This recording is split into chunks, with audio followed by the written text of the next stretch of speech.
must see off each other. The stage is set. It's called iDream Season 2 Grand Finale.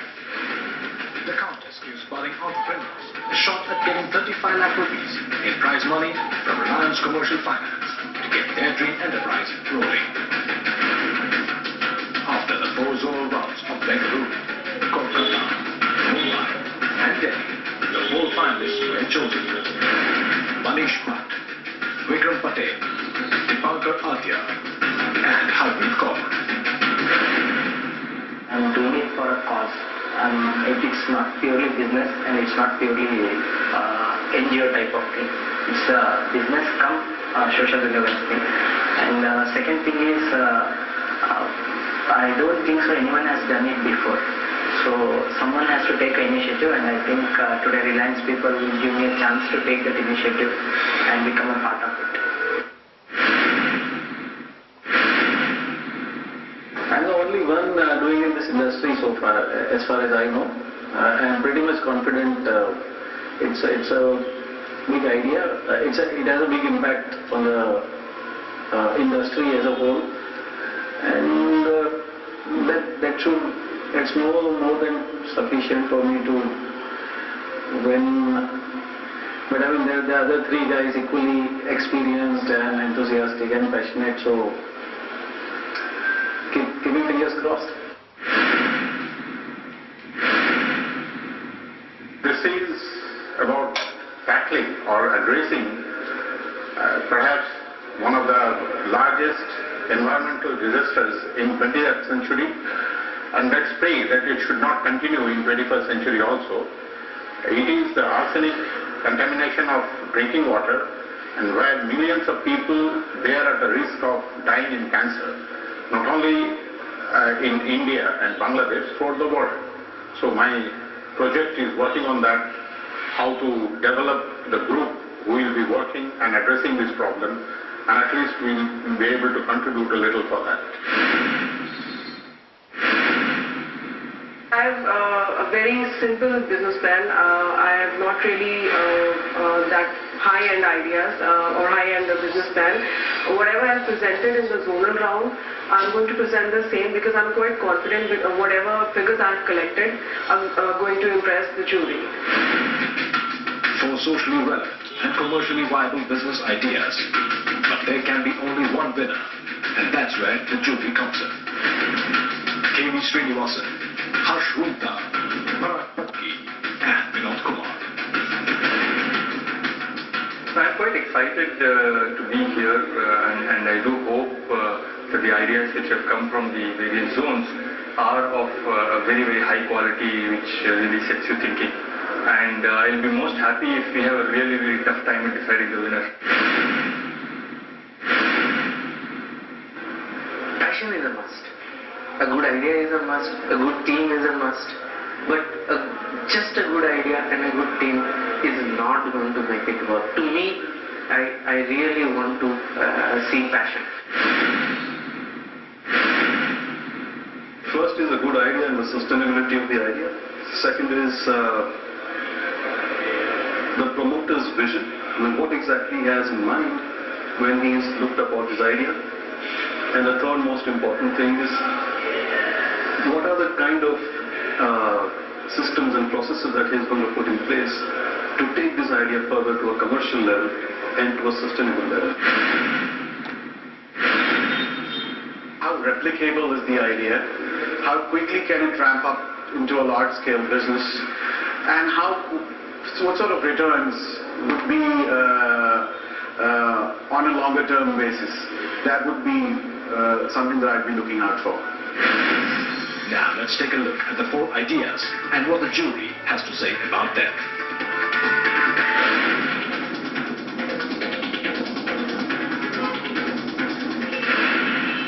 My idea is to develop a digital classroom where I can develop a digital content. And it's a different type of digital content, not as a market, what we get in market nowadays. It will be translated in regional languages, and then we will have a English subtitle to it. So this will be recorded in a CD or a DVD, and it will be a package of 15 to 16 DVDs, like 6 subjects. Or for PU level students, it will be for 4 subjects like PC and B, and it will be a package of one CD cost around 30 rupees. As a production cost will be around 15 rupees. I will sell it for a 30 rupees price, and then it will be marketed in rural areas, and students nowadays everyone has a TV and a DVD in the village, and it will be circulated there. Otherwise, if they are not affording a DVD or a TV, I will put the content in a memory card, so that it can be incorporated in their mobiles which have video players and all, and they can watch the videos or audio part also. So how do you think this is different from any kind of e-learning module? Sir, now big companies are there. They don't know grassroots problems, sir. They can't meet what overheads, sir. And it is a regional language thing. No one has done till now in a regional language dubbing thing and this thing. So Manish, how big is your market? I mean, in terms of... Okay, sir, I'll come for our Karnataka state. Just one state I'll give an example. After SSLC students are, SSLC means 10th standard students are, we have a part that after SSLC they go for college, that is PU 11th, 12th. So SSLC we have 8 lakh students who are writing exams every year, average 8 lakh. So after 8 lakh, they are going for PUC only around 5 lakh, and other 1 lakh they are going for diploma. Other people are dropouts. They don't go for colleges, they just go for work and all. In that 6 lakhs who are going for PUC and 1 lakh who are going for diploma, PUC only passing ratio is 3 lakhs, sir. 50% they are not passing the exams. They are dropping out. And whatever 50% they are passing, and only 25% or 10% people are going for a higher education. Other people are not continuing their education. So what I thought of, if I market it for 6 lakh PU students, it will be just I took a percentage around 35,000 students for starting. 35,000 students, if I market for 35,000 students, our CDs, if for 35,000 students buy our CDs, it will be 15 sets of CDs. 1 set of CD cost around 30 rupees. 15 set of CDs means 5 lakh CDs. I will sell 5 lakh CDs for 35,000 students. So if I sell 5 lakh CDs for 35,000 students, it will be around 5 lakh into 30, it will be around 1.5 crore. It will be my only 1 month or 2 month turnover, sir. So in that I can gain not 50%, I can gain around 30% or 20% or 20 lakh I can gain it. So it will be a huge profit for only PU level. Then there are engineering colleges, then there are schools, then there are diploma colleges. You have no competitors in the similar kind of... We have competitors, sir, but it's not as other industries. It's a new growing industry, so they are also new, I am also new, so I think so I can do something else. Thank you so much. You're saying you give this technology or this kind of medium free of cost to certain kids. Is that what you're saying? This is going good.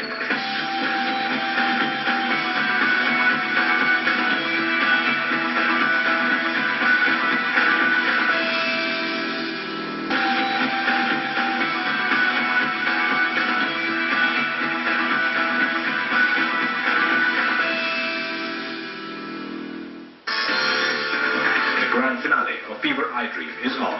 At stake is a sum of 35 lakh rupees from Reliance Commercial Finance. The highlights.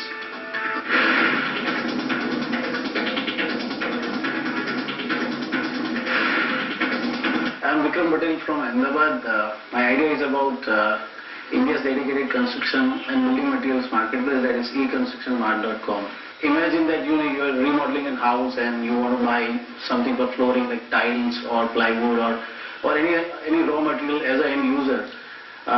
It's virtually very tough or impossible to know how many providers are there, what are the brands available, what are the discount structures available. That's where we step in. We have services where you can simply post a requirement. Our auction engine gets you 5 to 10 quotes in shortest possible time, and then you can also post a negotiation request online, and thereby you can bring the cost down and achieve the real market price. So that's how we help buyers. For supplier, it's a new channel of doing business. So that's in crux what we are doing in Ahmedabad right now. So your revenue is? There are 3-4 revenue streams that we are. So one is we bring transactions online. So let's say On a monthly average, we have 2 to 3 crore worth of transactions that are coming to our site right now. So once we facilitate, suppliers either pay us in the form of transaction fee, that's normally ranging 1 to 2%, or we have an annual membership, or we also charge per lead, or it can be, we also do a gross merchandise value, so we do approximately 10% of whatever we facilitate. So, but buyers can see their sellers? How does it? It's a bidding, you have a reverse? If it's a paid seller, then you can see the buyer. If it is not a paid seller, then we don't tell the supplier who the buyer is, and we act as a mediator in that case. And the buyer cannot see who the seller is. Buyer would not. Buyer wants best product at best price. So once he is gone to a certain supplier, why would he come back to the platform again? So the buyer gets a good deal from one of the suppliers. He discovers that this supplier, good quality, good terms. Okay, does he still come back to your platform next time? So what we are providing is not that pricing engine. We are saying that we give you a process. So we are giving you a technology where you can, let's say, we even go one step forward and say that you can enter your supplier in our system.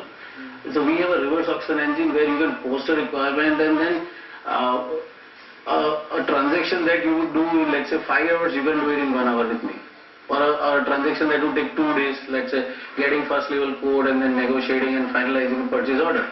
So you can keep on doing again and again in a click of button. So they come to me for a technology and process rather than price only.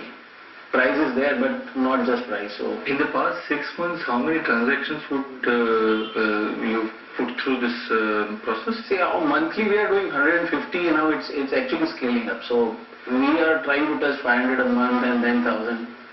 And after 1,000, we say that we can go. We are experimenting with delivering services in new cities or not. So in that scenario, would you be in a position to compete with an IndiaMart.com, which might be able to better extract synergies of building material versus something else, possibly? Niche has its own advantage, and I mean, yes, IndiaMart is so serious about entering only in construction sector. Then there are two players targeting a single customer. So then more validation would come, I mean more acceptance, because IndiaMart has a bigger base. Then I might have to position, I mean it could be a matter of positioning better than IndiaMart. I mean that's the question that I would be asking. My investment in educating the market would go down. So thank you very much. Thank you.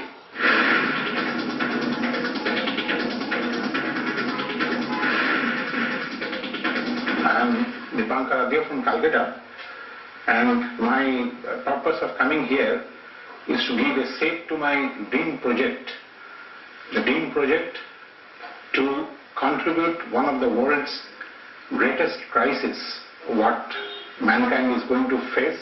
In India, the investigation by Central Groundwater Board shows that arsenic contamination of 50 ppb, that is 0.05 milligram per liter, affecting the states of West Bengal, Bihar, UP, Assam, Chhattisgarh, especially the Bengal Delta. That means that West Bengal and Bangladesh, they are the worst affected. That brings us to the solutions. Our community-based decentralized water purifications aims to provide fluoride-safe and arsenic-safe drinking water to all. Our system is self-sustaining, income and employment generating, and finally creates demand by replication.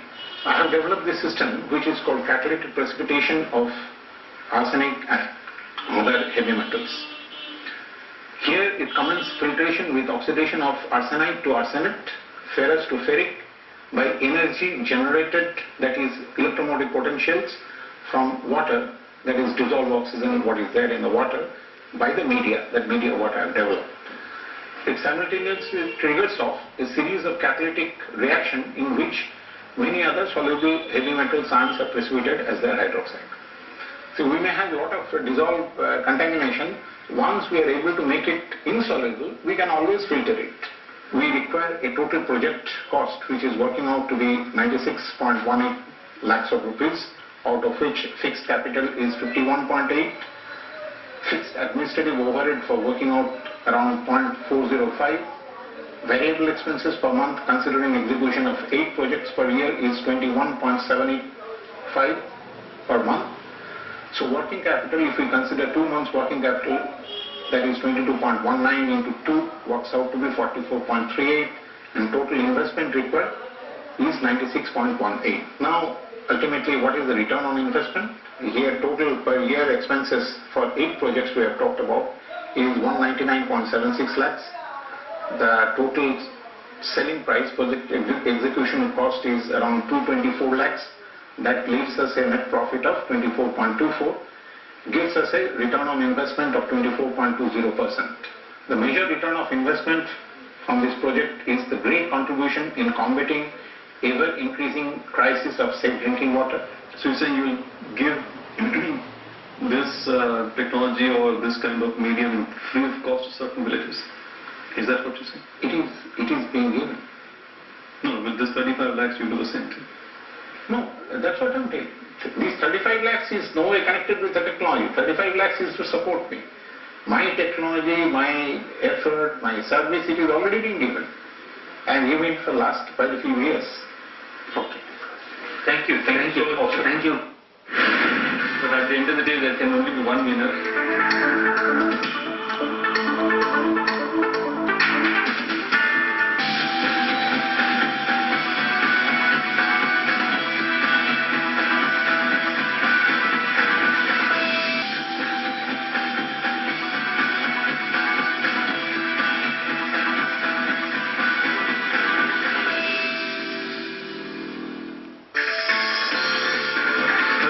Rupees from Reliance Commercial Finance to start one stream enterprise. The grand finale of Fever iDream is in full flow. The final moments.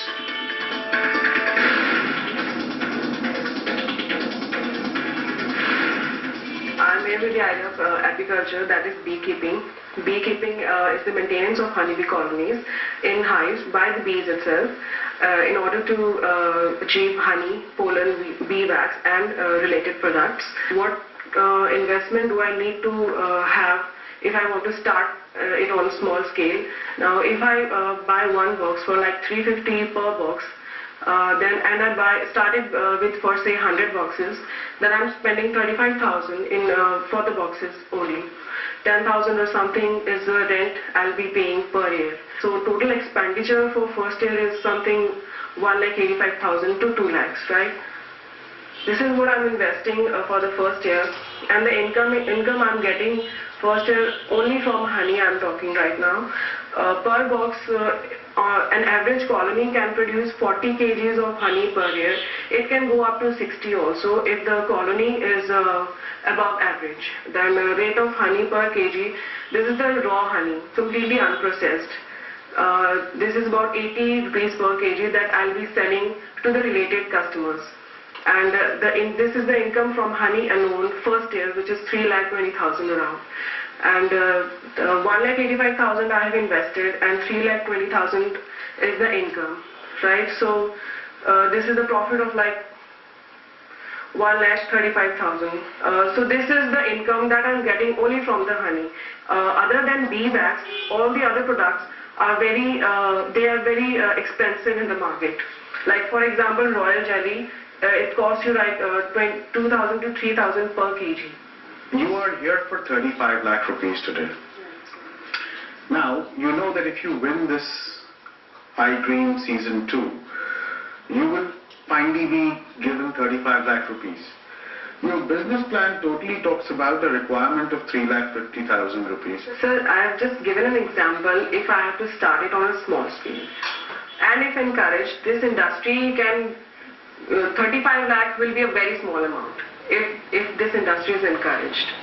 So I'm talking about something on a very small scale, but yes, as I told you, anyone can go for beekeeping. Even if you have a hobby, you can start it at your backyard only. But if you want to start it as an industry, 35 lakhs is not a very big amount, sir. I'm talking about producing raw honey. So processing, packaging and all that stuff requires a lot of investment, sir. But I presume there already are close to 700 industries in India which do processing and packing and marketing of honey. Right. Apart from that, I also understand that there is close to 800,000 odd, small scale under Lagu Udyog and all these people who already create or sell honey to processing houses and to larger companies. Right. How would you be different from all of them? I want to bring something in market in a very organic form. Now, China is one of the leading producers of honey in the foreign market as well as for the domestic use. But if you go in detailed study, the foreign markets will not give you the standards what they have to actually match the food standards or regulations. Chinese honey, they are really loaded with lots of artificial antibiotics, which are not considered good for human health. Right, so my purpose is to bring out something in a very organic form. Does that have a worldwide market? Yes, sir. People do demand. Nowadays, people are very aware of organic farming or organic products that are available in market, and they are ready to spend that extra bit of money for their good health. So that is what I'm trying to say. I want to produce something at a very natural and organic. So that this is how my product is going to be different from the others. Thank you. Thank you so much. Thank you. The four finalists have finished their presentations. Four socially relevant and commercially viable ideas. But which one deserves to take home 35 lakh rupees in prize money from Reliance Commercial Finance?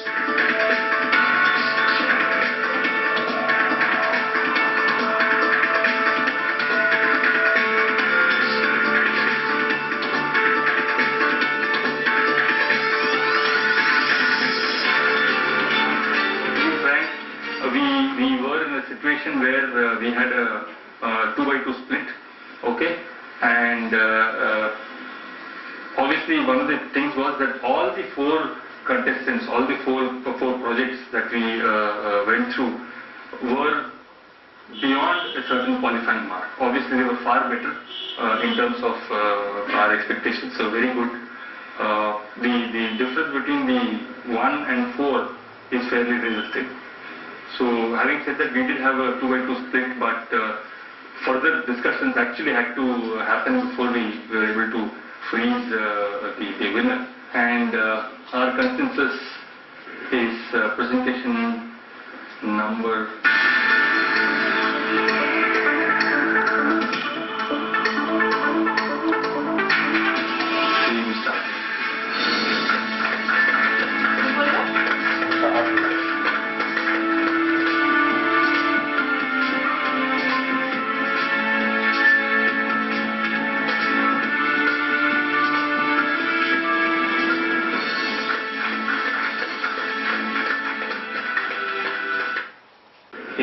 Presentation number